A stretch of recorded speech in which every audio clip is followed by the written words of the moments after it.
दृश्यमाननगरी तुल्यन्निजान्तर्गतं पश्यन्नात्मनि मायया बहिरिवोद्भूतं यथा निद्रया यस्साक्षात् कुरुते प्रबोधसमये स्वात्मानमेवाद्वयं तस्मै श्रीगुरुमूर्तये नमः इदं श्रीदक्षिणामूर्तये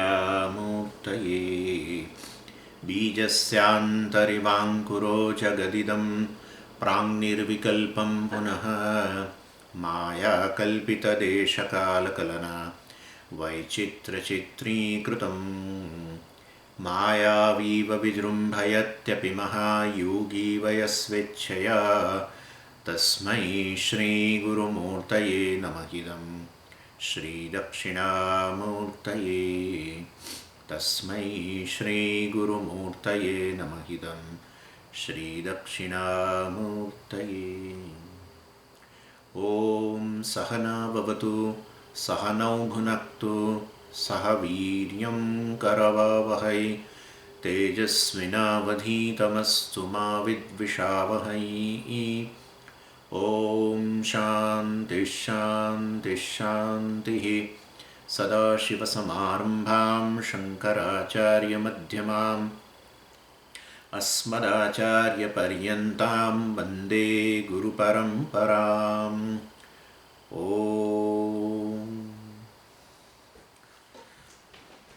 अग्नोशित्तिर्मुषि यस्त्वादयः कृतः प्रश्नः वरीयान् शास्त्रविन्मतः सूत्रप्रायो निगूढार्थः જ્ઞાતવ્યશ્ચ મુમુક્ષુભિઃ।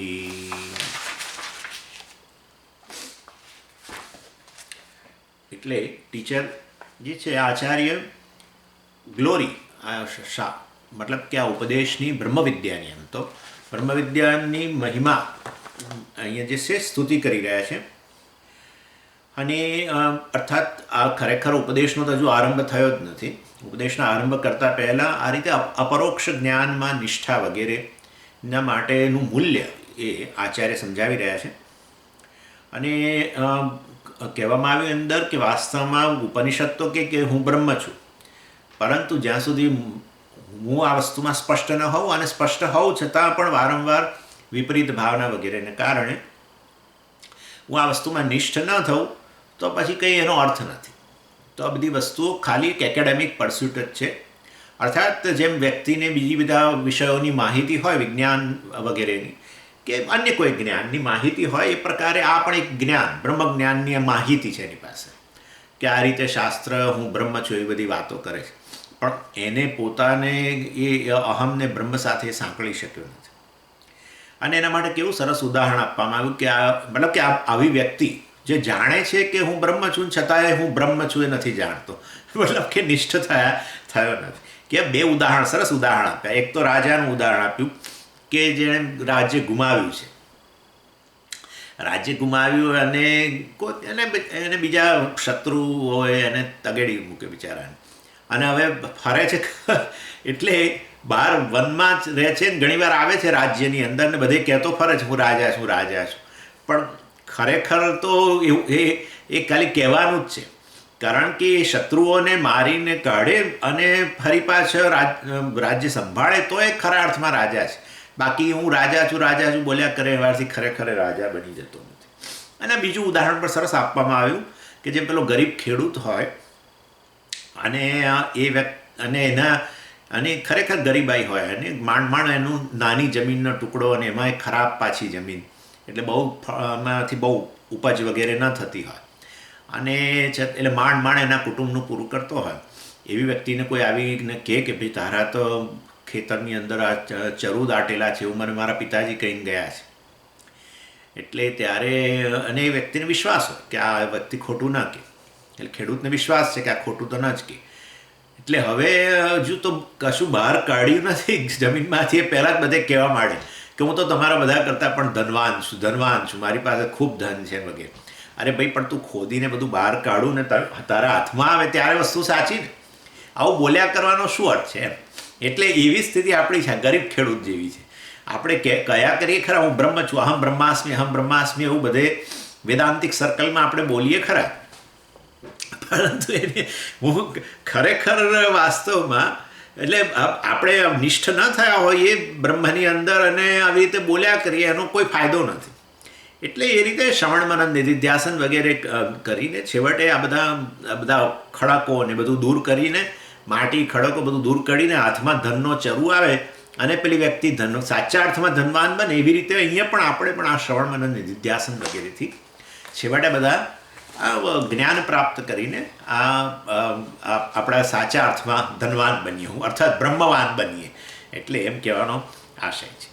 અને આ રીતે ટીચિંગ અર્થાત આ બ્રહ્મવિદ્યાની સ્તુતિ કરી બહુ સરસ રીતે કે ખરેખર તું બ્રહ્મ જ છું અને તારા જ સમાન આ જગતની અંદર કોઈ નથી, તું સમગ્ર જગતનો સાર છું વગેરે આમ તેમ ઘણું બધું કહ્યું. પરંતુ એ વસ્તુમાં તું નિષ્ઠ ન થવું તો કોઈ અર્થ નથી. એટલે બ્રહ્મવિદ્યા મહાન છે એમ કહેવાનો આશય છે, પરંતુ એ બ્રહ્મવિદ્યા ત્યારે જ મહાન બને જ્યારે તું બ્રહ્મનિષ્ઠ થયું.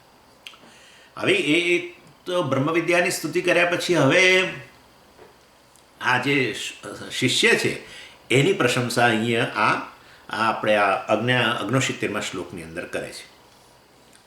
તસ્માદ એટલે જ્યારે આ મોક્ષ ખરેખર આ રીતે વાસ્તવમાં અત્યંત પ્રાપ્ત કરવા જેવી વસ્તુ છે અને એ બહારથી પ્રાપ્ત કરવાની વસ્તુ નથી, મારું પોતાનું સ્વરૂપ છે વગેરે વગેરે. અને એના માટે પ્રયત્નની જરૂર છે, અર્થાત ઇનિશિયેટિવ જેને કહીએ ને ઇનિશિયેટિવની જરૂર છે. એટલે જેવી પેલી રીતે પેલા ગરીબ ખેડૂતે ઇનિશિયેટ કરવું પડે. ગરીબ ખેડૂતે આ વાસ્તવમાં ખોદકામ વગેરે કરવું જોઈએ, બોલ્યા કરવાનો અર્થ નથી હું ધનવાન છું વગેરે. એટલે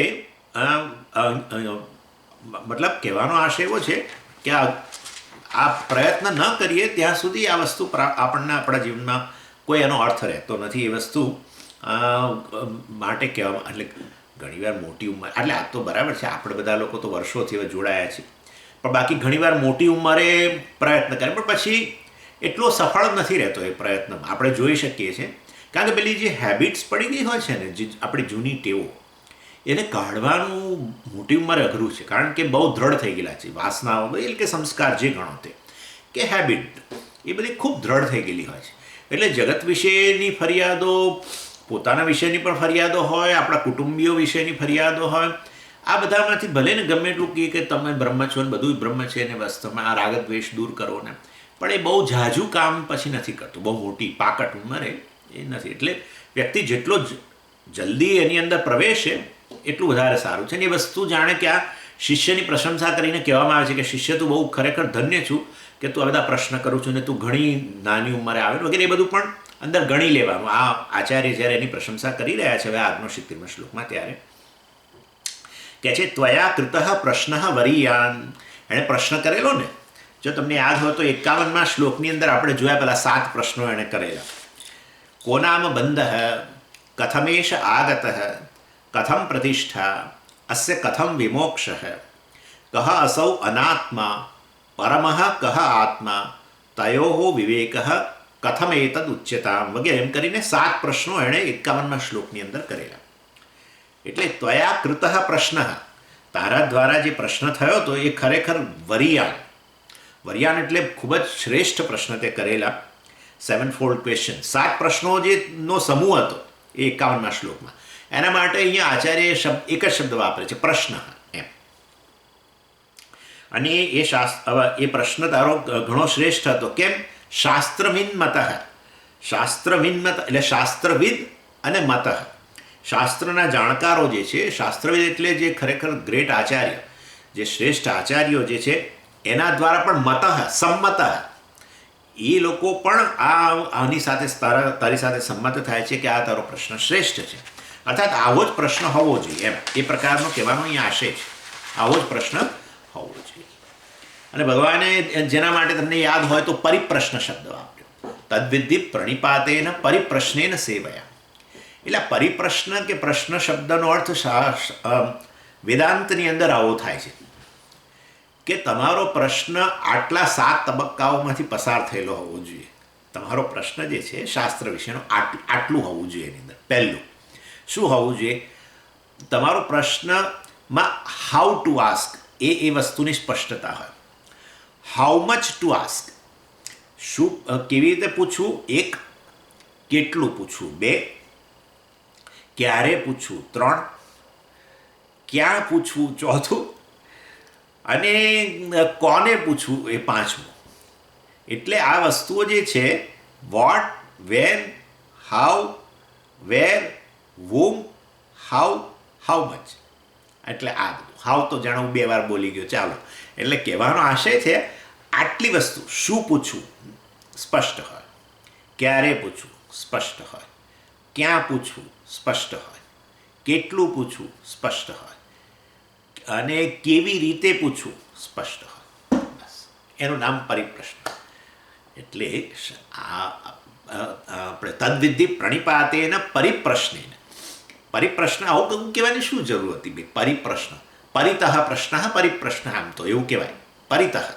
અર્થાત જેણે પ્રશ્ન પૂછતા પહેલાં આટલા ફેક્ટર્સને બરાબર ધ્યાનમાં લીધા છે. શું પૂછવું, કેવી રીતે પૂછવું, ક્યારે પૂછવું, ક્યાં પૂછવું, વગેરે વગેરે વગેરે, મેં જે કહ્યું તે એટલી વસ્તુઓની સ્પષ્ટતાવાળો પ્રશ્ન જે છે આચાર્યને તમે કરો તો એને પરિપ્રશ્ન કહેવાય. એનીવે, એટલે શાસ્ત્રવિન્મત, શાસ્ત્રના આચાર્ય, શાસ્ત્રના જાણકારો જે છે એ લોકોને પણ સંમત છે. તારો આ પ્રશ્ન જે છે એ અત્યંત સંમત છે, પ્રોપર ક્વેશ્ચન.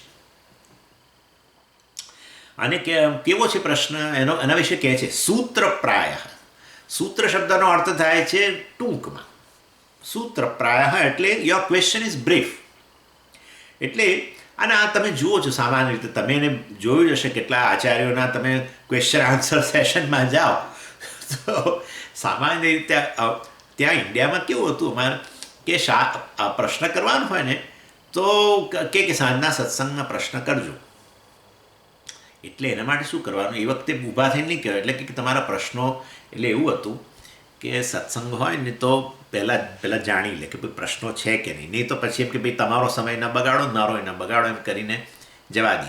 એટલે આ ક્લાસ પૂરો થાય ને સવારે કે બપોરે, ત્યારે કહી દે કે તમારે જો પ્રશ્ન હોય તો લખી અને પેલા ક્વેશ્ચન એનું પેલું જે બોક્સ હોય એમાં નાખ.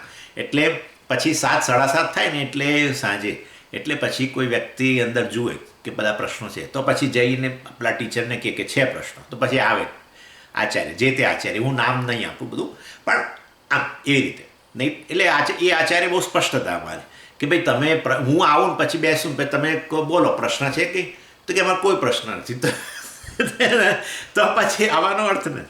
એટલે આ રીતે પહેલેથી મુકાવડાતા. અને એની અંદર એમાં છે ને હવે પ્રશ્ન તમારો હોય તો કેટલું, આટલી ચિઠ્ઠી જોઈએ નાની, બીજું શું જોઈએ એમાં. પણ ના, આખું 2 પાના ભરી અને શરૂઆત ત્યાંથી કરે કે સ્વામીજી 15 વર્ષ પહેલાંની વાત છે. એ આખું વાંચી જાય, બધાએ સાંભળવું પડે, કોઈ છૂટકો જ નહીં. 2 પાના ભરીને પ્રશ્ન હોય, 2 પાના ભરી, અને એનો વાંધો નહીં, પણ એમાં શું પ્રશ્ન છે એ જ તમે સમજી ના શકો. એટલે 2 પાના ભતી જાય ને પછી એ મારા ટીચર પૂછે કે ભાઈ એટલે શું તમારો પ્રશ્ન શું છે? એટલે અહીંયા કહે છે સૂત્રપ્રાય. સૂત્ર એટલે બ્રીફ, સંક્ષેપમાં. સૂત્રપ્રાય એટલે તે સંક્ષેપમાં પ્રશ્ન કર્યો છે અને બહુ જ શાસ્ત્રવિન્મત. તારો આ પ્રશ્ન અત્યંત ઉત્તમ છે, શાસ્ત્રના જાણકારો પણ સંમત છે એવો તારો પ્રશ્ન છે, વગેરે વગેરે. ત્વયા કૃત, તારા દ્વારા થયો છે. અને સાથે સાથે શું જોડે જોડે કહ્યું વરિયાન. જો આચાર્ય કહે છે વરિયાન એટલે શ્રેષ્ઠ, ગ્રેટ, ગ્રેટ ક્વેશ્ચન એમ. એટલે આપણે પેલું કહે ને પોઈન્ટ બ્લેન્ક, ભાઈ તમારે શું પૂછવું છે નક્કી કરો એમ. એટલે પોઈન્ટ બ્લેન્ક ક્વેશ્ચન હોવું જોઈએ. પછી બીજું આગળ એના વિશે કહે છે નિગૂઢાર્થ. એટલે નિગૂઢાર્થ એટલે જેનો આન્સર બધાને ઉપયોગી થવાનો છે. ઘણી વાર પ્રશ્ન એવો હોય ને કે જે શાસ્ત્ર સંબંધી ના હોય, કંઈક બીજો જ પ્રશ્ન હોય. અત્યારના પેન્ડેમિક વિશેનો પ્રશ્ન હોય. હવે બરાબર છે, આચાર્ય કદાચ આપે જવાબ, પણ એમની પોતાની મતિ પ્રમાણે. ઘણીવાર તો એમને ખબર ના હોય શું ચાલે છે બધું. એટલે એનીવે, એટલે આપે જવાબ, પણ એને જે બધું ચાલી રહ્યું હોય, વિવેક ચૂડામણી ચાલતું હોય, આત્મબોધ ચાલતું હોય, એની સાથે એને કંઈ કન્સર્ન ના હોય. એને અત્યારની આ સાંપ્રત પરિસ્થિતિમાં વિશે પ્રશ્ન હોય. સ્વામીજી આટલું બધું આમ થઈ રહ્યું છે, તેમ થઈ રહ્યું છે, તેમ ફલાણું ઢીકણું, આવો પ્રશ્ન. એટલે નિગૂઢ અર્થ એટલે very significant question, very very significant question. એટલે પણ તમે કેમ આવું બધું આચાર્ય તો ખાલી એને પોષાવવા માટે કે ના, એણે જે 51મા શ્લોકમાં પ્રશ્ન કર્યો એ પ્રશ્નનો ઉત્તર આખું વિવેક ચૂડામણી છે. આખું વિવેક ચૂડામણી. એણે જે પ્રશ્ન કરે, હું તમને સમજાવીશ કે આ 7 પ્રશ્નો એટલે વિવેક, એનો ઉત્તર એ વિવેક ચૂડામણી. એટલે તમે વિચારી શકો છો, એણે બ્રીફમાં પ્રશ્ન કર્યો, પરંતુ એ કેટલો બધું એણે વિચારીને કર્યો હશે કે જેનો ઉત્તર એક તો બધાને કામ લાગવાનો તો છે જ છે, વિવેક ચૂડામણી ગ્રંથ તો, પરંતુ એનો ઉત્તર મતલબ કે એને પ્રશ્ન કરતા પહેલાં કેટલો બધો વિચાર કર્યો હશે. એટલે એક તો પોઈન્ટ બ્લેન્ક ક્વેશ્ચન કર્યો, અને એ પ્રશ્નનો ઉત્તર આપવા માટે આચાર્યને ઘણો બધો વિસ્તાર કરવો પડશે. એટલે એ બતાવે છે કે પ્રશ્નનો વિસ્તાર ન કરવો જોઈએ, ઉત્તર વિસ્તારથી અપાય એ જરૂરી છે. પ્રશ્ન ટૂંકમાં હોવો જોઈએ. પેલા 2 પાનાનો પ્રશ્નને અંતે કદાચ આચાર્યનો ઉત્તર અડધી લીટીમાં હોય છે. આવું તો મેં કેટલી બધી વાર જોયું. 2 પાનાનો પ્રશ્ન થયો હોય ને, પેલા આચાર્ય અડધી લીટીમાં ઉત્તર આપી દે, અને પેલા ભાઈને સંતોષ થઈ જાય. મારા મિત્ર જે હોય, જે પણ, એમને સંતોષ થઈ જાય. અલા તો શું કરવા આટલો મોટો પ્રશ્ન કરવા છે. એનીવે, એટલે કહેવાનો આશય અહીંયા તો નિગૂઢ અર્થ એટલે વેરી સિગ્નિફિકન્ટ ક્વેશ્ચન. અને જ્ઞાતવ્ય છે મુમુક્ષુભી, પાસે જોડે કહી દે છે, કદાચ ન સમજી શકીએ આપણે નિગૂઢ અર્થ એટલે ન સમજી શકીએ, તો કહે છે જ્ઞાતવ્ય છે મુમુક્ષુભી. જ્ઞાતવ્ય, આનો આ પ્રશ્નનો ઉત્તર મુમુક્ષુભી, મુમુક્ષુઓ દ્વારા જ્ઞાતવ્ય, જાણવો જ જોઈએ. મુમુક્ષુઓ દ્વારા મુમુક્ષુએ એનું જ્ઞાન પ્રાપ્ત કરવું જોઈએ આ પ્રશ્નના ઉત્તરનું. તો એ ખાલી પ્રશ્ન કરનારા શિષ્યને જ મદદરૂપ થાય એવું નથી, એ પ્રશ્નનો ઉત્તર આ બધા જે બેઠેલા મુમુક્ષુઓ છે, બીજા સ્ટુડન્ટ્સ છે, બધાને પણ ઉપયોગી થયો છે. Answers are very relevant to all the people એમ. અને એટલું જ નહીં, એ પ્રશ્નનો ઉત્તર એ જમાનાના તો બધાને કદાચ ઉપયોગી થયો જ થયો, પણ એ વિવેક ચૂડામણી રચાયા પછી અત્યારે આપણને પણ એટલો જ ઉપયોગી થવાનો છે. હા, એ તમે વિચારો કેવો પ્રશ્ન હશે. એની એટલે આ રીતે અહીંયા શિષ્યની પ્રશંસા કરી આચાર્યએ. શિષ્ય જેણે આ પ્રશ્ન કરેલો છે, કો નામ બંધ વગેરે 51મા શ્લોકમાં, એ પ્રશ્નની પ્રશંસા કરી, અને એ દ્વારા શિષ્યની પણ પ્રશંસા કરી કે તારો પ્રશ્ન આવો શ્રેષ્ઠ પ્રશ્ન છે વગેરે. ચાલો 70મો શ્લોક, સોરી. શૃણુષ્વાવહિતો વિદ્વન યન્મયા સમુદીર્યતે તદેતશ્રવણાत् સદ્યઃ ભવબંધાદ વિમોક્ષસે. કહે છે કે અહીંયા એટલે શૃણુષ્વ, પહેલું તો શૃણુષ્વ, આવું કહેવાય શું જરૂર, સાંભળી તો રહ્યો જ છે ને. શૃણુષ્વ એટલે સાંભળ એમ કે છે. એટલે ભાઈ તો એણે પ્રશ્ન તો કર્યો છે, તો એ સાંભળશે જ ને ઉત્તર. એટલે કહે છે કે ના, એવું નથી હોતું. કેટલાક લોકો પ્રશ્ન કરીને એનો ઉત્તર સાંભળવાની તૈયારી નથી હોતી.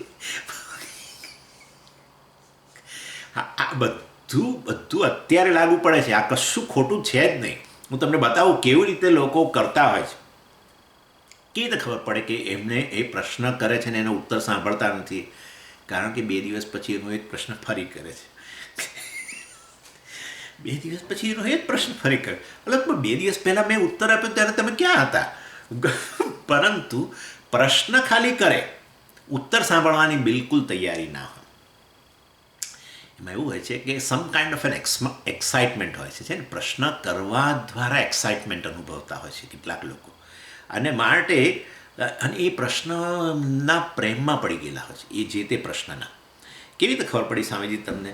કારણ કે એ પ્રશ્ન કરવા દ્વારા એ પોતાની ગ્લોરી બતાવવા માગે છે. આ બધા બેઠેલા છે ને એમને.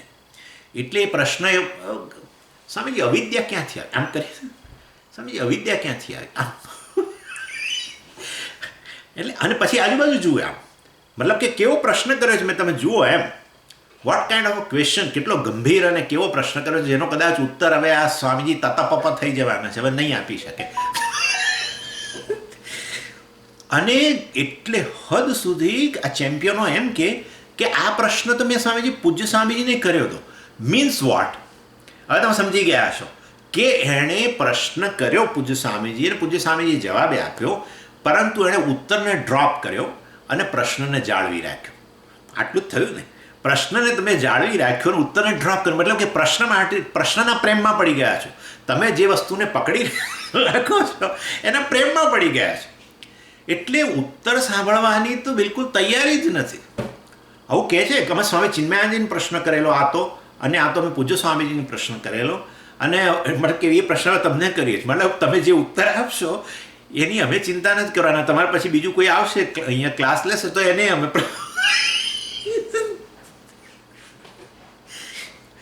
આવું તમે કેટલી બધી વાર સાંભળ્યું કે મેં આ પ્રશ્ન ફલાણાને કરેલો અને આ પ્રશ્ન ફલાણાને કરેલો. મતલબ કે ઉત્તર સાંભળવાની તૈયારી માટે કહે છે શૃણુષ્વ, સાંભળો સાંભળો એમ કહે છે. એટલે એ તો બિચારો શિષ્ય તો બહુ તૈયાર છે, આપણે જોઈ ગયા સાધન ચતુષ્ટય સંપત્તિવાળો છે, પરંતુ આ દ્વારા બીજા આપણા બધા બીજા લોકો છે એમને જાણે કંઈક શીખ અપાઈ રહી છે કે પ્રશ્ન કર્યા પછી એનો ઉત્તર સાંભળવાની તૈયારી રાખો. એટલે generations after generations we keep the same question. અને હું પોતે પરિચયમાં છું, આવા મારા મિત્રો જ છે જે લોકો વેદાંત સાંભળ્યા પછી એક પ્રશ્નને હજુ પકડી રાખ્યો છે. મને લાગે છે 20-22 વર્ષ થયા અને એ પ્રશ્ન આવો છે કે સ્વામી બધું મિથ્યા બની જશે પછી શું હું એકલો રહી જઈશ? તમે કહો છો કે આ એક આત્મા જ છે, બધું એનાથી એમને મિથ્યા છે, તો શું મારા પત્ની બાળકો આ બધું ઓગળી જશે? તમે ઓગળી જશે, શું થશે? શું આવો પ્રશ્ન છે. અને મેં એને કેટલી બધી વાર સમજાવ્યો છે. મારા મિત્ર છે એટલે સમજાવો, હવે છોડી દીધું છે કે જાણે, પણ આ પ્રશ્ન પકડી જ રાખ્યો છે એમણે. 20-22 વર્ષ થયા, અમદાવાદમાં જ છે મિત્ર મારા.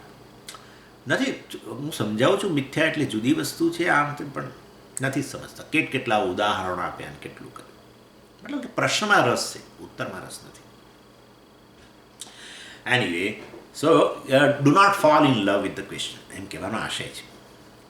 અને ના, પણ અમને તમારા ઉત્તરથી, એક જણ મને કહે છે કે સ્વામીજી મને તમારા ઉત્તરથી સંતોષ નથી થતો. બરાબર છે, હોઈ શકે વસ્તુ, પણ તમે પ્રશ્ન કર્યો અને મેં એનો ઉત્તર આપ્યો, એમાં આખા ઉત્તરથી તમે સંતુષ્ટ નથી થયા કે કેટલાક ભાગથી? તો કે કેટલાક ભાગ. તો મેં કહ્યું એ બધું બાકી બધું છોડો, જે ભાગમાં તમને સંતોષ ન થયો એ ભાગનો પ્રશ્ન અન્યને કરો કે મને ફરી કરો, જે કરો તે. પણ ના, આખો પ્રશ્ન ફરી કરે. એટલે એ બતાવે છે કે મતલબ કે સાંભળવાની તૈયારી છે જ નહીં. ઇનફેક્ટ ક્વેશ્ચન કર્યા પછી મેં કેટલી બધી વાર જોયું છે, એસ્પેશિયલી ક્લાસની અંદર, કે બધા જ લોકો એ પ્રશ્નનો ઉત્તર સાંભળવામાં રસ હોય, એ વ્યક્તિ ખાલી આજુબાજુ આમ શું છે ને કે આપણે આમથી આમ જોયા કરે.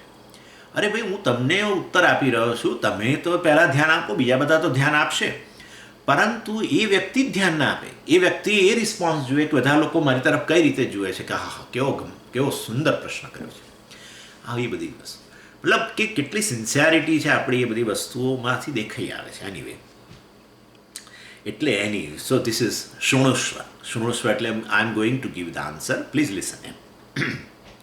એટલે જેમ કે આ એક રિસન્ટલી બનેલું આ વસ્તુ, આત્મા સત્યમ જગન મિથ્યા જીવો બ્રહ્મૈવ ના પર વગેરે વગેરે વગેરે. આપણે આ જે વારે જનરલી આપણે આ જ બધું હોય. એટલે આવો પ્રશ્ન કર્યો એટલે શું મને કહે છે સ્વામીજી આનો અર્થ શું? બ્રહ્મ સત્યમ જગત મિથ્યા જીવો બ્રહ્મૈવ ના પર. બ્રહ્મ સત્ય છે, જગત મિથ્યા છે વગેરે, કે જીવ મિથ્યા છે અને આ જીવ બ્રહ્મથી અભિન્ન છે વગેરે વગેરે. આ પ્રશ્ન કર્યા પછી, બધું સમજાવ્યા પછી પણ એ પ્રશ્ન ફરી એમણે કર્યો થોડા દિવસ પછી. મેં કહ્યું તમને એમાં પૂરેપૂરું સમજણ નથી પડી કે કેટલો ભાગ નથી સમજણ પડી? મને કે ના સ્વામી, પેલું તમે કહ્યું જીવો બ્રહ્મૈવ ના પર, જીવ બ્રહ્મથી અભિન્ન છે, એ પાર્ટનું તો સમજાવ. તો ભાઈ ભાઈ એટલું જ પૂછો ને, બાકી બધું તમે ફરી પૂછવાનો ક્યાં અર્થ છે? પણ પૂછ્યા જ કરતા હોય છે. એટલે સ્ટુડન્ટ ઇઝ નોટ એટેન્ટિવ. એટલા માટે અહીંયા કહે છે શૃણુષ્વ, અવહિત શૃણુષ્વ. જો પાછું એમ કહે છે અવહિતો શૃણુષ્વ. એ છે ને અવ પ્લસ ધા ધાતુ છે. ધા ધાતુ ત્રીજા ગણમાં છે ધા, અને અવ પ્લસ ધા ધાતુનો અર્થ થાય છે ધ્યાનથી સાંભળવું, અથવા એટલે અવહિતો શૃણુષ્વ એટલે ધ્યાનથી સાંભળ એમ, એટલે ધ્યાન આપવું. એના પરથી શબ્દ આવ્યો છે અવધાનમ. ઇનફેક્ટ જૈનોમાં શતાવધાની હોય છે, શતાવધાની. હા, એટલે તમે 100 પ્રશ્નો કરો એટલું બધું એ લોકોનું ધ્યાન હોય. દે ડેવલપ એ ફેકલ્ટી, બહુ જબરજસ્ત વસ્તુ હોય છે. એ શતાવધાની એટલે આ અવધાની એટલે આ વ્યક્તિ જેને પૂરેપૂરું ધ્યાન આપે. શત એટલે 100 પ્રશ્નો કરો ત્યાં સુધી એનું ધ્યાન પૂરેપૂરું હોય. બધા પ્રશ્નો તમે 100 પ્રશ્નો એ બધા બોલી જાય, એના ઉત્તર બોલે પણ, પરંતુ એ 100 પ્રશ્નો એના મનમાં હોય. ઇવન આપણે સંસ્કૃતમાં એ શબ્દ સાવધાનમ કહીએ છીએ. અને હિન્દીમાં શબ્દ છે સાવધાન, એ જ અર્થ છે. ઘણીવાર લોકો સાવધાનનો અર્થ એલર્ટનેસ કરે છે, પણ એટલે છેવટે મતલબ એનો અર્થ એ જ થાય છે ધ્યાન આપો એમ. સાવધાનમ, સ અવધાન, સાવધાન, અવધાન એટલે ધ્યાન આપવું, એટલે સનો અર્થ થાય છે સહ, એટલે ધ્યાન સહિત એમ. એટલે સ શબ્દ આવે છે ને અંદર, અવધાન જ આમ તો ધ્યાન આપવું, પરંતુ સાવધાન એટલે સ અવધાન, સનો અર્થ થાય સહ, વિથ, એટલે કહેવાનો આશય વિથ એટેન્શન. સાવધાન એટલે વિથ એટેન્શન. એટલે અહીંયા કહે છે અવહિત શૃણુ. પણ સ્વામીજી તમે તો અવધાન કહેતા, તો અહીંયા અવહિત છે, પણ એ ધાતુનું પાર્ટિસિપલ અવહિત બને છે. એટલે અવહિત શૃણુ એટલે તું ધ્યાન દઈને સાંભળ, એ કહેવાનો આશય છે. અવહિત શબ્દ જે છે એ શિષ્ય માટે એડજેક્ટિવ તરીકે છે. જે ધ્યાન તું જે મારા તરફ ધ્યાન આપી રહેલો છે એવું તું વાસ્તવમાં શૃણુષ્વ, એ રીતે તું સાંભળ. હે વિદ્વાન, બોલો છે આચાર્ય શિષ્યને કહે છે હે વિદ્વાન, અર્થાત તું અત્યંત વિદ્વાન છું, કારણ કે તું ઘણું આ 7 પ્રશ્નોનો ઉત્તર આપતા મારે આખું પુસ્તક રચવું પડશે. એનો અર્થ કે કેટલું બધું તે વિચારેલું હશે આ પ્રશ્ન કરતાં પહેલાં. અને મતલબ કે તારી પાસે બેકગ્રાઉન્ડ છે, વ્યવસ્થિત બેકગ્રાઉન્ડ છે, જેને કારણે તું ઘણી બધી વસ્તુઓ જાણું છું. તારા ક્વેશ્ચન્સ બહુ પ્રિસાઇઝ છે, અને માટે હે વિદ્વાન, ઓ લર્નેડ સ્ટુડન્ટ, લિસન કેરફુલી, સાંભળ. યન્મયા સમુદીર્યતે, હવે યન્મયા, જે હવે મારા દ્વારા સમુદીર્યતે, જે હવે મારા દ્વારા તને કહેવાનું છે, આવતા પ્રશ્નનો ઉત્તર અપાવવાનો છે, એને તું ધ્યાનથી સાંભળ વગેરે. What I am going to teach, please listen careful, એમ કહેવાનો આશય છે. અને હવે પછી આગળ કહે છે યદેતત, હા, અને મારે શા માટે સાંભળવું પણ, એટલે કહે છે યદેતત શ્રવણાત વિમોક્ષસે, જેનું શ્રવણ કરવા માત્રથી તું મુક્ત થઈ જઈશ. આ તે પ્રશ્ન કર્યો છે, એ પ્રશ્નના ઉત્તર રૂપે હું હવે તને જે કહેવાનો છું, અર્થાત ઉપદેશ આપવાનો છું, એનું શ્રવણ કરવા માત્રથી તું મુક્ત બની જઈશ. એતત શ્રવણાત એટલે by listening to my teaching, અર્થાત તું મારું આ જે હું તને હવે જે આના વિશે જે કહીશ એને સાંભળીને તું મુક્ત બની જઈશ. પણ શેનાથી મુક્ત બનીશ? ભવબંધાત, બોલો છે ને, ભવબંધાત એટલે આ સંસાર, ભવ એટલે સંસાર, સંસારના જે બધા બંધનો છે એમાંથી તું મુક્ત થઈ જઈશ.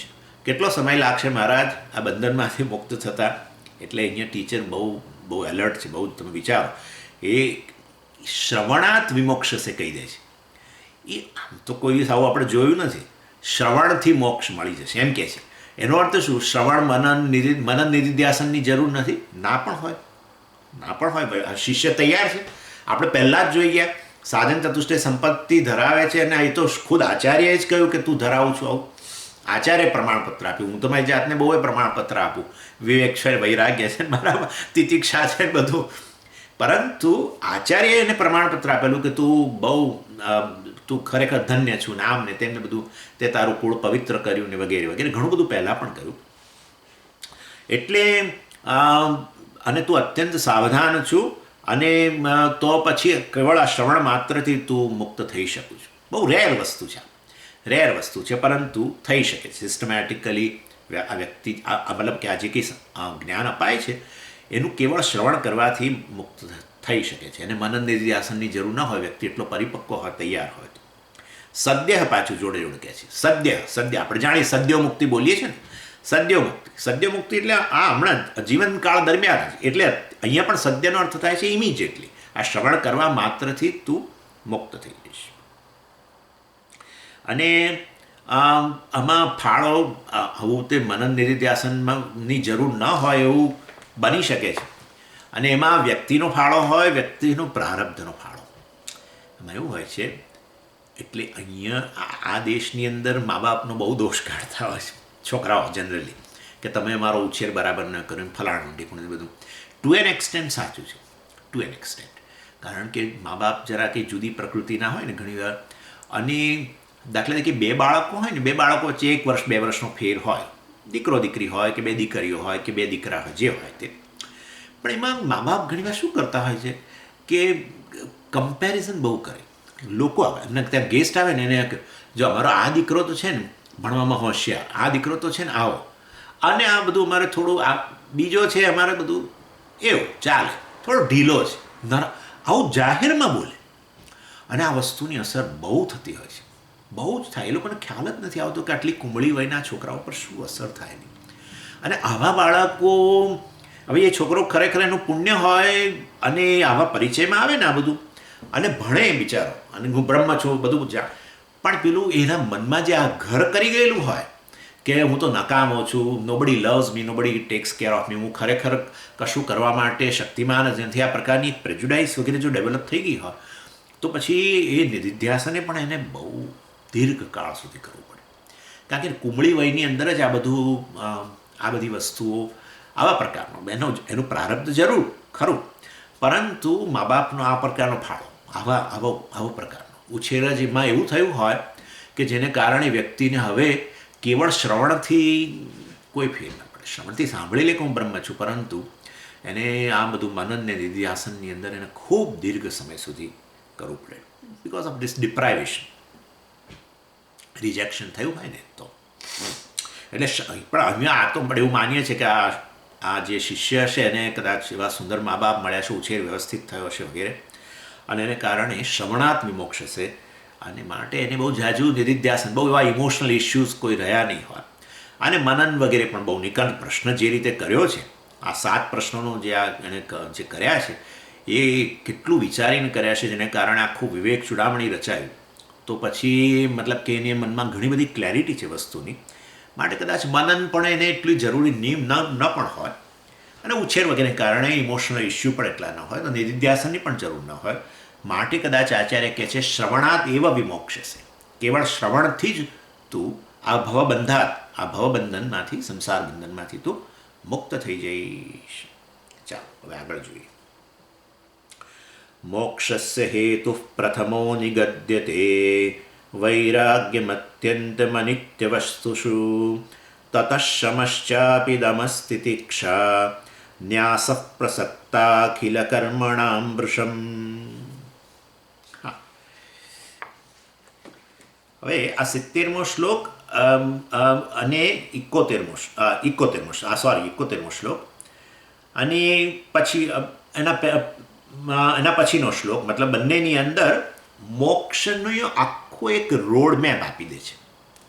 શું શું જરૂરી છે મોક્ષ માટે, અર્થાત કેવી રીતે મોક્ષ પ્રાપ્ત કરે વ્યક્તિ, આવે વેદાંતની અંદર ત્યાંથી એ મોક્ષ પ્રાપ્ત કરે એનો રોડ મેપ આખો આ 2 શ્લોકની અંદર અહીંયા આપી દેવામાં આવે છે. આ શ્લોક અને એના પછી એટલે 70મો,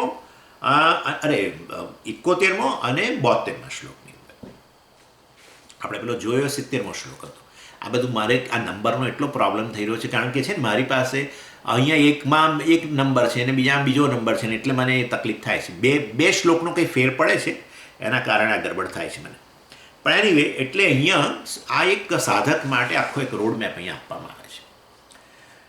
ચાલો, અને એમાં એ બીજું કશું નથી, વૈદિક લાઈફ જે છે, આપણે જેને કહીએ ને ડિઝાઇન છે, એની જ અહીંયા વાત છે. પહેલું આ શ્લોકની અંદર શંકરાચાર્યજી તો પેલા સાધન ચતુષ્ટય સંપત્તિ જે છે એની પ્રાપ્તિ માટેની વાત કરે છે, અને એમાં બહુ વિલક્ષણ રીતે કહે છે. એ અહીંયા એવું કહી રહ્યા છે મોક્ષસ્ય હેતુ પ્રથમ નિગદ્યતે. તમે જો વિવેક શબ્દ અંદર વાપર્યો જ નથી, એટલે વૈરાગ્ય શબ્દ છે, તમે જોશો તો મળશે તમને. વૈરાગ્યમાં અત્યંત અનિત્ય વસ્તુ શું વગેરે એમ કરીને બીજા ક્વોલિફિકેશન છે, પણ વિવેક શબ્દ વાપર્યો નથી. એ વિવેક માટે એમણે જુદી વસ્તુ વાત કરી. શું કહ્યું એમણે? કે છે મોક્ષસ્ય હેતુ પ્રથમ. એટલે વાસ્તવની અંદર મોક્ષનો હેતુ, એટલે લોકો પૂછે છે કે સ્વામીજી જીવનના કેટલા ધ્યેય છે, how many goals are there? શું મોક્ષ જ જીવનનું ધ્યેય છે? એટલે પછી કહું કે ના, 2 છે જીવનમાં, 2 પુરુષાર્થ છે. હે, તમે તો એકવાર એવું બોલેલા, તમારામાં તો કોઈ ઠેકાણું જ નથી. એકવાર એક વસ્તુ બોલો છો ને બીજી વખતે બીજું બોલો, પણ અમને બધું યાદ રહેશે, હવે તો પકડીશું તમારી ચોટી, પણ છે નહીં. ચાલો વાંધો. આમ તમે કહો છો કે ધર્મ, અર્થ, કામ અને મોક્ષમાં મોક્ષ જ જીવનનો ધ્યેય છે. ના, હવે આજે બદલી કાઢ્યું, કારણ કે આચાર્ય બદલ્યું. એટલે મોક્ષસ્ય હેતુ પ્રથમ, પહેલું ધ્યેય છે કે વાસ્તવની અંદર મોક્ષ જે છે એ જીવનનો અંતિમ પુરુષાર્થ છે એવું જાણવું એ પ્રથમ ગોલ છે. Discovering the moksha is the only goal is the first goal.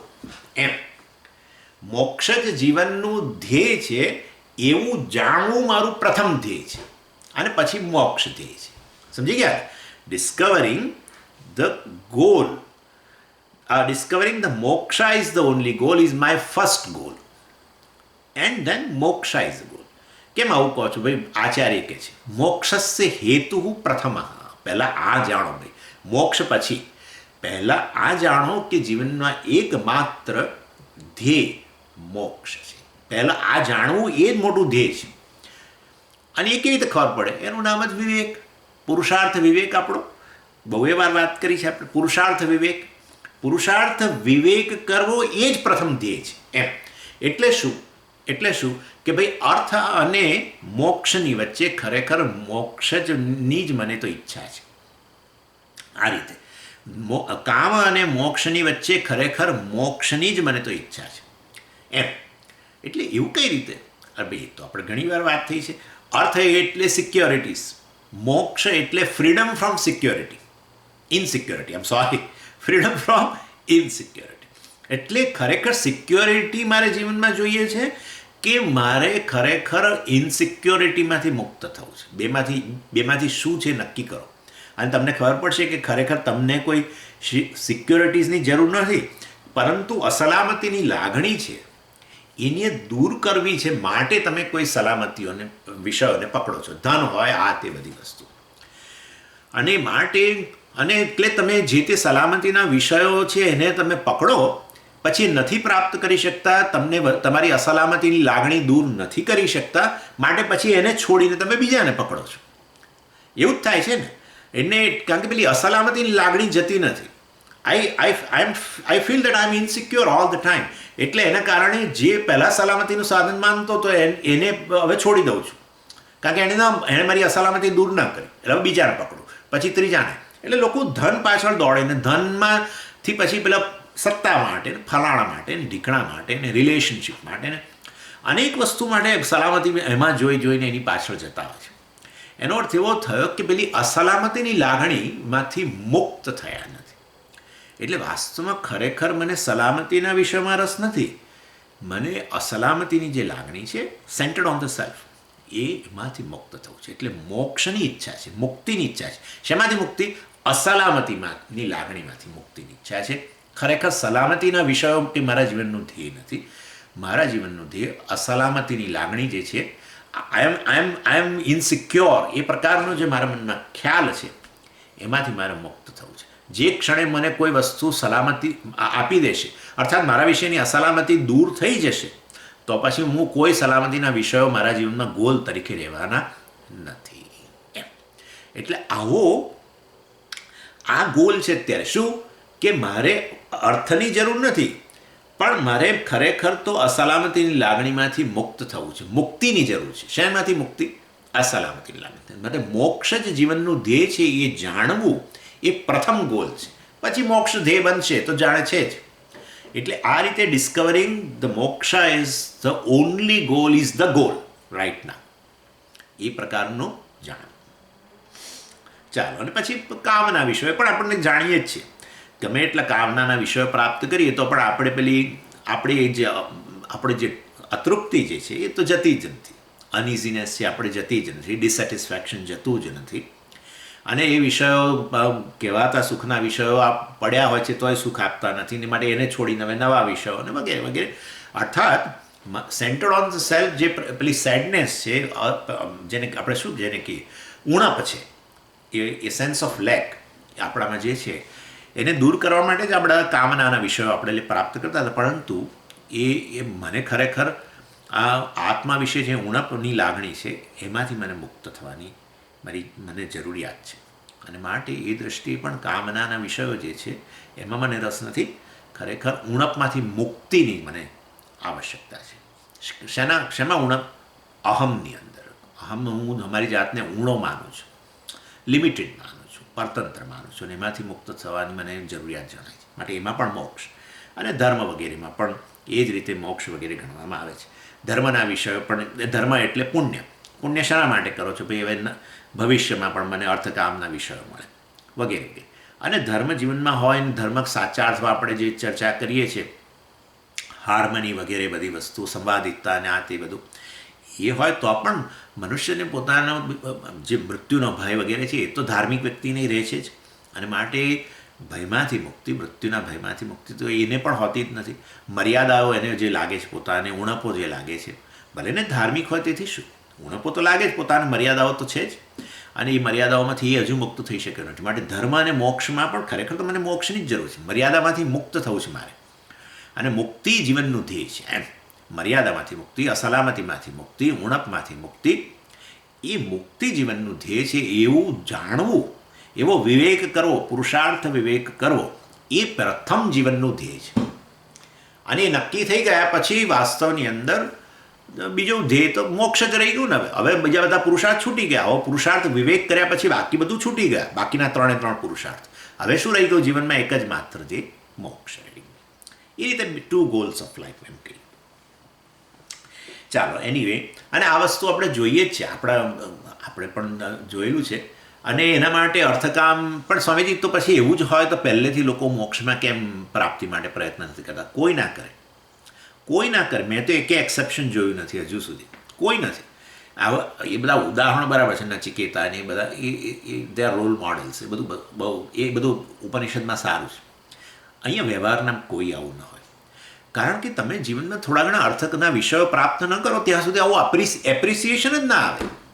આ એપ્રિસિએશન આવે જ. જેમ કે એક વ્યક્તિ મ્યુઝિક શીખતી હોય, 6 વર્ષ 7 વર્ષ પ્રયત્ન કરે, અને પછી એક દિવસ મળવા, મેં કહ્યું ભાઈ કેમ તમારે આજે ક્લાસ નથી? તમે તો મંગળવારે તો સાંજે મ્યુઝિકનો ક્લાસ હોય છે.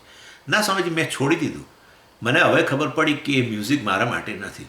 એટલે પેલા, એનો અર્થ કે મ્યુઝિક હવે એ ખરેખર મ્યુઝિકની પાછળ દોડશે નહીં, પણ પહેલેથી મ્યુઝિકનો એણે મ્યુઝિક પાછળ એને ટ્રેનિંગ માટે પ્રયત્ન જ ન કર્યો હોય, અને હું એને કહું કે ભાઈ રવા દો ને હવે આ બધી વસ્તુઓ, એને બદલે આમાં ધ્યાન આપો, તો એ ન ગણકારત.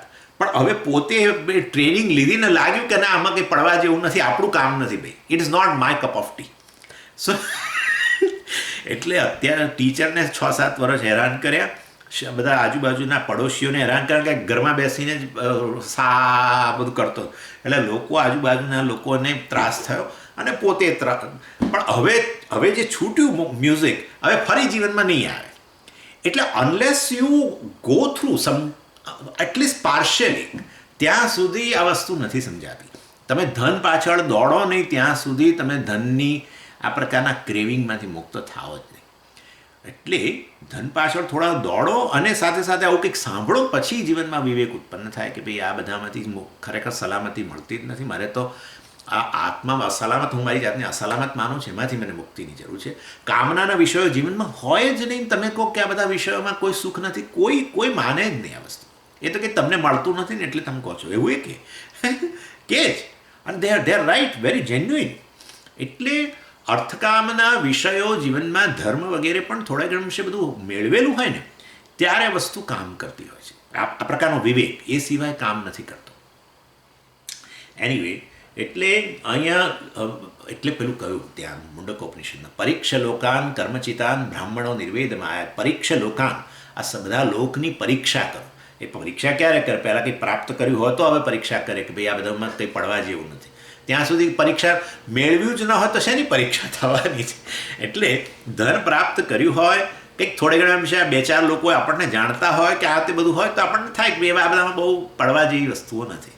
ધન હોય, આ સંબંધો હોય, આ હોય, તે બધું ઘણું બધું જેને સલામતીના વિષયો માનતા હો, સુખના વિષયો માનતા હો, એ બધા થોડા મેળવ્યા હોય ને, તો પછી પરીક્ષા થાય. એ બધા વિષયોની પરીક્ષા થાય. પરીક્ષા કરવા માટે એ બધા વસ્તુઓ પ્રાપ્ત થયેલી હોય તો પરીક્ષા કરીએ ને. એક આટલું મેળવેલું ના હોય. સ્વામી વી હંમેશા કે જીવનમાં આ બધી આ વેદાંત ત્યારે જ કામ કરે છે કે જે વ્યક્તિએ જીવનમાં કશું મેળવેલું છે. એજ્યુકેશન હોય, આ તે હોય, બીજું બધું થોડું મેળવેલું હોય ભૌતિક દ્રષ્ટિએ, તો આ વેદાંત કામ કરે છે. નહીં તો નથી કામ કરતું.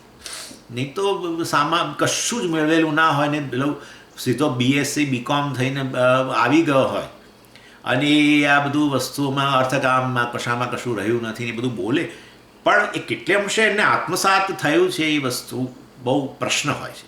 હોઈ શકે કોઈ વ્યક્તિએ ભૂતકાળનું હોમવર્ક કર્યું હોય, બહુ પૂર્વજન્મનું ને તૈયાર હોય, જુદી વસ્તુ છે, પણ સામાન્ય રીતે એવું જોવા મળતું નથી, એમ કહેવાનો આશય છે. ચાલો, એટલે આવું પરીક્ષા કરે પછી શું થાય છે? એટલે મોક્ષસ્ય હેતુ પ્રથમ નિગદ્યતે, એટલે પહેલાં પહેલો તો ભાઈ મોક્ષનું કારણ જે છે એ વિવેક છે, આ પુરુષાર્થ વિવેક છે. અને વિવેક દ્વારા તમે નક્કી કરો કે મોક્ષ જીવનનું ધ્યેય છે, અને પછી મોક્ષ માટે પ્રયત્ન કરો. એટલે અહીંયા વિવેક શબ્દ માટે આવું કહી દીધું આચાર્ય, મોક્ષસ્ય હેતુ પ્રથમ, મોક્ષનો પ્રથમ હેતુ વિવેક, પુરુષાર્થ વિવેક. અને એટલે શંકરાચાર્યજી આવો વિવેક શબ્દ જાણે ન વાપર્યો, અને પણ આપણે આ ગણી લેવાનું. એટલે આ એક સામાન્ય સૂત્ર હંમેશા આચાર્યો કહેતા હોય છે, સર્વમ પરવશમ દુઃખમ, સર્વમ સ્વવશમ સુખમ, સર્વમ પરવશમ દુઃખમ. જ્યાં જ્યાં આપણી પરવશતા છે, જ્યાં જ્યાં આપણે ડિપેન્ડન્સ છીએ, ત્યાં દુઃખ રહેલું છે. એ કહે છે કે પરવશતા એટલે આવું ડિપેન્ડન્સ આપણા વિષયો પર હોય, કે આપણે કોઈ આપણા આસપાસના કોઈ વ્યક્તિઓ, આપણા ફેમિલી મેમ્બર્સ હોય, કે ઇવન ઈશ્વર હોય. તમે ક્યાંય પણ પરતંત્ર બન્યા ને તો વાસ્તવની અંદર દુઃખ કે ફ્રસ્ટ્રેશન સિવાય બીજું કશું રહેલું જ નથી. આવું કેવી રીતે કહેવાય? આવું એટલા માટે કહેવાય કારણ કે આપણે એના પર પરતંત્ર બનીએ એટલે આપણે એને આના પ્રત્યેથી અપેક્ષા હોય, સ્વાભાવિક છે, એક્સપેક્ટેશન. અને એક્સપેક્ટેશન પૂરી કરવા માટે કોઈ બંધાયેલું જ નથી, ઇન્ક્લુડિંગ ઈશ્વર. એટલે લોકો ઇવન ઈશ્વરને પણ પરતંત્ર બને ને પછી કે મેં તો ફલાણા ભગવાનની આટલું મેં ભજ્યા, પણ એમણે મારું દુઃખ દૂર નથી કર્યું. આવું લોકો નિરાશ થાય છે. એટલે વાસ્તવની અંદર જગતના વિષય હોય, લોકો હોય કે ઈશ્વર હોય, આપણી અપેક્ષા પૂરી કરવા બંધાયેલો નથી. આપણે એટલા માટે અપેક્ષા એમની રાખીએ છીએ કારણ કે આપણે એમના પર પરતંત્ર થયા. અપેક્ષા જ બતાવે છે પરતંત્ર. અને માટે સર્વમ પરવશમ દુઃખમ, પરવશતા એટલે પરતંત્રતા, એટલે સ્વવશમ સુખમ, સ્વતંત્રતામાં સુખ છે, પરતંત્રતામાં દુઃખ છે. એટલે આ પ્રકારની પરતંત્રતા હોવી, અર્થાત વિષયો પ્રત્યેની કોઈક અપેક્ષા, એમની પાસે કંઈક જે અપેક્ષા હોય, વ્યક્તિઓ પ્રત્યેની અપેક્ષા, ઈશ્વર પ્રત્યેની અપેક્ષા, એટલે એને કારણે આપણે આ દુઃખ થતું હોય છે. આ અહીંયા કહેવામાં આવે. પછી આગળ એટલે અર્થાત આ વિવેક કરવો કે વાસ્તવની અંદર ખરેખર આ પ્રકારે મારે જીવનમાં સ્વતંત્રતા જોઈએ છે, અને માટે વિષયો, વ્યક્તિઓ કે ને પરતંત્ર બનવું એક વસ્તુ છે. ઈશ્વરને પરતંત્ર, તો ભાઈ ઈશ્વરને પરતંત્ર ના બનવાનું તો ભાઈ ઈશ્વરની ભક્તિ શેના માટે કરવાની? બિલકુલ બરાબર છે, એ વાત સાચી છે તમારી. પરંતુ વાસ્તવમાં વિષયોની પરતંત્રતા છોડીને ઈશ્વરને પરતંત્ર બનો એમ કહીએ છીએ. નહીં તો એમાંથી મુક્ત નહીં બનો. બધેથી પરતંત્રતા છોડીને સ્વતંત્ર બની જવું એ બનવાનું જ નથી, કારણ કે જો આત્મજ્ઞાન થયું જ નથી, હજુ તો શરૂઆત છે. માટે વિષયોની પરતંત્રતા છોડીને ઈશ્વરને પરતંત્ર બનો. ઈશ્વરને પરતંત્રતા છોડીને છેવટે પછી શાસ્ત્રને પરતંત્ર, ગુરુને પરતંત્ર બનો, શાસ્ત્ર અને ગુરુને, અને એમની પરતંત્રતા છોડીને સ્વતંત્ર બનો. એટલે તમે સ્વતંત્ર, એ તમને સ્વતંત્ર જ કરવાના છે. ગુરુ અને શાસ્ત્ર તમને શું કરવાના છે? સ્વતંત્ર બનાવશે. અને ત્યારે તમે સાચા અર્થમાં પરવશતામાંથી મુક્ત બની જશો. અર્થાત ક્યાંય આપણે વાસ્તવની અંદર આ પ્રકારનો, આને પણ વિવેક કહેવાય કે જગતના વિષયોની પરતંત્રતા વગેરે છે એ તો દુઃખનું કારણ છે, એન્ઝાયટીનું કારણ છે, ફ્રસ્ટ્રેશનનું કારણ છે. અને માટે મારે આ પ્રકારની અપેક્ષા જગતના વિષયો પાસે કે વ્યક્તિઓ પાસે ન રાખવી, અને એમાં જ વાસ્તવમાં એ અપેક્ષામાંથી મુક્ત થવું એ જ સ્વતંત્રતા છે. આ વિવેક. અને પછી બીજું છે વૈરાગ્યમ, ડ્રોપિંગ ધ ટેન્ડન્સી વાસ્તવમાં ટુ ડિપેન્ડ. પછી તો ડ્રોપ કરવો, બસ. હવે વિવેક ઉત્પન્ન થયો કે પરતંત્રતા થવા જેવું નથી, તો પછી શું કરવાનું? તો હવે ડ્રોપ કરો પરતંત્રતા. એમ learning to drop the things, આવું લર્નિંગ ટુ ડ્રોપ. એટલે અને એ લર્નિંગ ટુ ડ્રોપ એટલે એ વસ્તુઓને છોડવા માટેનો તૈયારી, એમની પ્રત્યેની અપેક્ષા છોડવાની તૈયારી. અપેક્ષા નહીં રાખીને પછી એને વસ્તુ પકડાય ખરું પાછું. હા, એ સમજ્યા?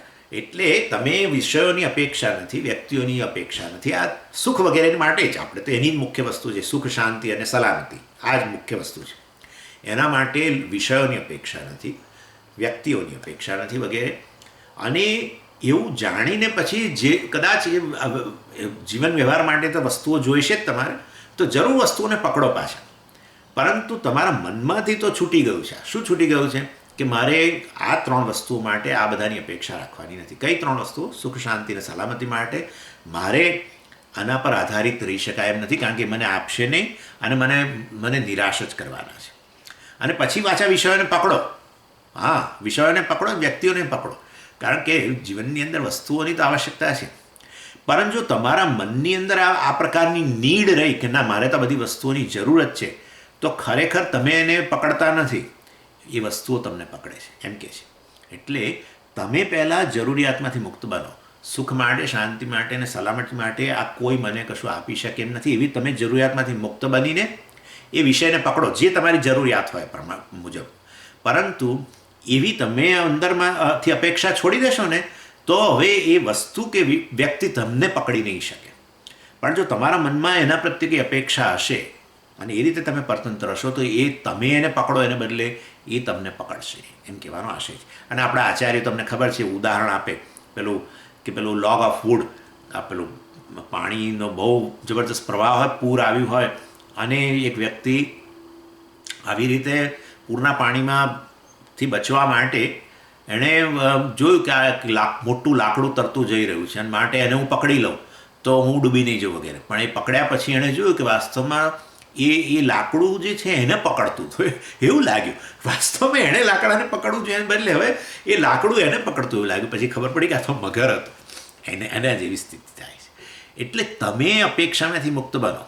આ 3 વસ્તુઓ માટે મારે જગત પ્રત્યે અપેક્ષા છે નહીં, વ્યક્તિઓની અપેક્ષા છે નહીં. આ વસ્તુઓ તો કેવળ આત્માનું સ્વરૂપ છે. એ પ્રકારનો વિવેક જીવનમાં લાવો અને પછી એ જે તે વસ્તુની જે પ્રકારે જરૂરિયાત હોય જીવનમાં એ પ્રકારે એનો ઉપયોગ કરો, તો એ તમને નહીં પકડી શકે. પણ જો સુખ, શાંતિ, સલામતી માટેની અપેક્ષા તમે એના પ્રત્યે રાખી અને પરતંત્ર બન્યા અને એના પ્રત્યે આ 3 વસ્તુની અપેક્ષા રાખી, તો એ વસ્તુઓ તમને જરૂર પકડવાની છે. તમે એને નહીં પકડો, એ તમને પકડશે. એટલે વૈરાગ્યનો અર્થ આવો છે, ડ્રોપિંગ ધ ટેન્ડન્સી, આ પ્રકારની to depend. Dropping the things કદાચ જરૂરી નથી, dropping the tendency to depend upon the objects etcetera for peace, security and happiness. એટલે વેદાંત શાસ્ત્રમાં તમે જોશો તો ક્યાંય વૈરાગ્યમાં આપણે વસ્તુનો તિરસ્કાર કરવાનું ક્યાંય કહેતા જ નથી. વેદાંત વાસ્તવમાં આટલું is against the holding the things, બસ. એટલે એ પ્રકારની અહીંયા અને એના માટે જરૂરિયાતો તમારી જે છે તો જરૂર તમે એને ઘટાડી શકતા હો છો. એટલે એ વસ્તુ બરાબર છે. અને પાછા આચાર્ય તો કહે છે અત્યંતમ વૈરાગ્યમ. જુઓ, અનિત્ય વસ્તુ શું? અત્યંતમ વૈરાગ્યમ. અત્યંત વૈરાગ્ય એટલે આવું જ્યારે સાંભળે ને લોકો અત્યંત વૈરાગ્ય એટલે તરત તમે જોજો ધિક્કાર જ આવશે, સીધો હેટ્રેડ. અત્યંત વૈરાગ્ય એટલે શું? દાખલા તરીકે અત્યંત આ વસ્તુ માટે અત્યંત વૈરાગ્ય છે મને, એવું મારે બતાવવું તો શું કરું? જેવું મારી પાસે આવે એટલે હું ફેંકી દઉં આમ કરે, અને એ દ્વારા બતાવો કે જો મને કેવો અત્યંત વૈરાગ્ય. It's a problem, another problem છે. જેવી રીતે વાસ્તવમાં એટેચમેન્ટ કે આસક્તિ જેમ મુશ્કેલી છે આ વસ્તુ માટેની આસક્તિ, એવો ને એવો ધિક્કાર એટલી જ મુશ્કેલી છે. Attachment and હેટ્રેડ both are dangerous things. હેટ્રેડ in fact બતાવે છે કે આપણને બીજી કોઈ જગ્યાએ એટેચમેન્ટ છે, અને વાસ્તવની અંદર એટલે અત્યંત વૈરાગ્યની જે અહીં વાત કરી છે એ ખરેખર તો એટેચમેન્ટ પણ નહીં અને હેટ્રેડ નહીં. પણ આવું તો સ્વામીજી હોય જ નહીં. આ તો બધી તમારી વાતો છે બધી. ના, આવું હોય છે. આપણા ઘરની અંદર જ તમે જોજો, તમે બધા જ લોકો ચેક કરી શકો, કેટલી બધી વસ્તુઓ છે એનો તમે રોજ ઉપયોગ પણ કરતા હો છો, પણ એવું બહુ એટેચમેન્ટ એ નથી ને હેટ્રેડ નથી. કેટલી બધી વસ્તુઓ છે, તમે જાતે જ લિસ્ટ બનાવી શકશો એવી તો, કે વસ્તુ હોય તો એ ઠીક છે અને ન હોય તો એ ઠીક છે, એવું હોય છે. તમને એ વસ્તુના સંપર્કમાં આવો તો અંદરથી કે આમ બહુ ઉછાળો પણ કશો થતો નથી, અથવા તો એ વસ્તુ અહીં પડી હોય તો મને આમ ધિક્કારે થતો નથી. કેટલી બધી વસ્તુઓ છે, અને છતાંય કદાચ તમે એનો ઉપયોગ પણ કરતા હશો.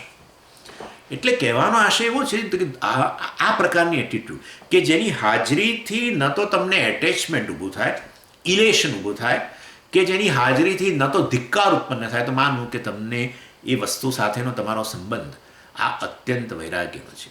If it cannot create N attachment in you or cannot create a હેટ્રેડ in you, તો માનવું કે તમારો એની સાથેનો સંબંધ સ્વસ્થ છે. અને વસ્તુ પડી હોય તો પણ તમને તકલીફ નથી, વસ્તુ કાલે જતી રહે તો પણ તમને તકલીફ નથી.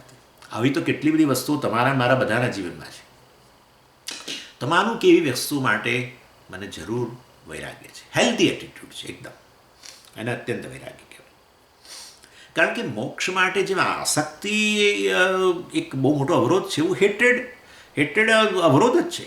એટલા માટે તો આપણે રાગ દ્વેષમાંથી મુક્તિની વાત કરી છે. રાગ અને દ્વેષ એટલે હેટ્રેડ બતાવે છે કે દ્વેષ રહેલો છે. એટલે આપણે કહીએ છીએ ભાઈ આ વ્યક્તિ જ્ઞાનનો અધિકારી, મોક્ષનો અધિકારી જે છે, રાગ અને દ્વેષ બંનેમાંથી મુક્ત છે, અર્થાત એટેચમેન્ટ અને હેટ્રેડ બંનેમાંથી મુક્ત છે.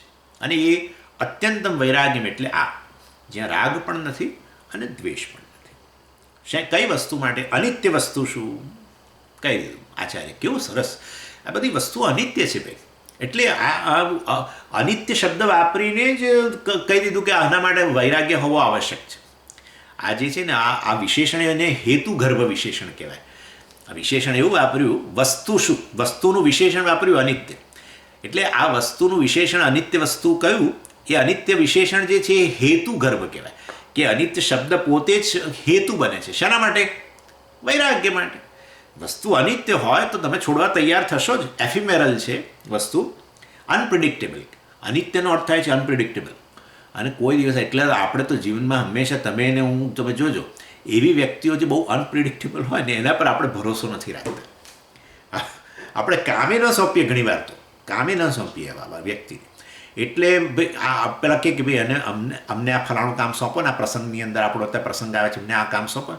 તો નહીં, એમનો ભરોસો નહીં, એમનો ભરોસો નહીં. એટલે એ વસ્તુ અનિત્ય હોય અર્થાત અનપ્રિડિક્ટેબલ, એ વધારે સારું છે. અનિત્યનો અર્થ એફિમેરલ કરવું. પણ એક જણ મને કહે છે, સ્વામીજી અનિત્ય તો અનિત્ય ભલે, પણ તો આજે તો સુખ આપશે ને, કાલે ભલે નહીં રહે, વાંધો નહીં, કાલે બીજા કશાને પકડીશું. એટલે ભાઈ અનપ્રિડિક્ટેબલ છે એ વસ્તુ. તમને સુખ આપશે કે નહીં એ જ નક્કી નથી. લો પછી શું? આજે સુખ આપીને કાલે જતું રહેતું હોય તો હું પકડવા તૈયાર છું, તારી જોડે ચાલું, હું પણ આવું. પરંતુ આજે પણ સુખ આપશે કે નહીં નક્કી ન હોય તો. અને આવું તો હજારો વસ્તુ છે, એક વસ્તુ છે. કોઈ વસ્તુ તમે અતિશય એના માટે તમને લાગે કે આ તો તમારા સુખનો વિષય છે ને તમે બહુ દિવસોથી ઈચ્છતા હોય તમે આ વસ્તુ આવે ને ત્યારે એ દિવસે કદાચ એટલું સુખ ન પણ આપે. આવું બને જ છે. આવું તો કેટલુંય છે. એટલે હોલ વર્લ્ડ ઇઝ અનપ્રિડિક્ટેબલ. કારણ કે એનો સ્વભાવ નથી ને, એમાં બિચારા એનો વાંક નથી.